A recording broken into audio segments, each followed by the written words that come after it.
For generations, Jamaicans told stories about a dead cattleman who returned at night. They called him Whooping Boy, and according to old Jamaican folklore, he didn't travel alone. Long ago, in rural Jamaica, there was a cattle worker named Ezekiel. The old people warned him that during certain nights, a dead penner could still be heard driving cattle through the darkness. Ezekiel never believed them until one moonlit night. He was checking the cattle when, crack! A whip snapped somewhere beyond the pen. Every cow raised its head. Another crack. The cattle began backing away from the darkness. Ezekiel called out, "Who out there?" Nothing answered. Then far across the pasture, a long whoop echoed through the night. Ezekiel foolishly whooped back. The answer came again, but this time it was closer. Then he heard hoofbeats. Thump, thump, thump. Only three.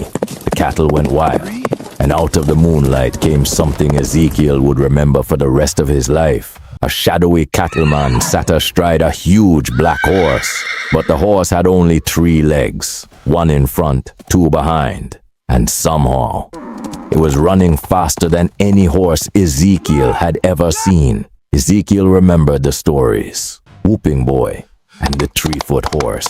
He ran. The 3 hoofbeats thundered behind him. Faster, closer. The old people said nobody could outrun 3-foot horse. And if its breath touched you, you would die. Then Ezekiel remembered something else. Darkness protected you. He threw himself beneath the shadow of a huge tree. The hoofbeats stopped. At the very edge of the moonlight stood 3-foot horse. Whooping Boy sat silently on its back.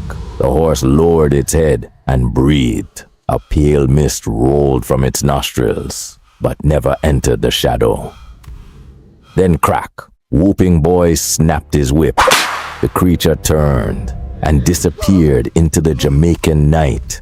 Ezekiel stayed beneath that tree until sunrise, and for the rest of his life, whenever he heard 3 hoofbeats on a moonlit road, he stepped into the darkness and waited for them to pass.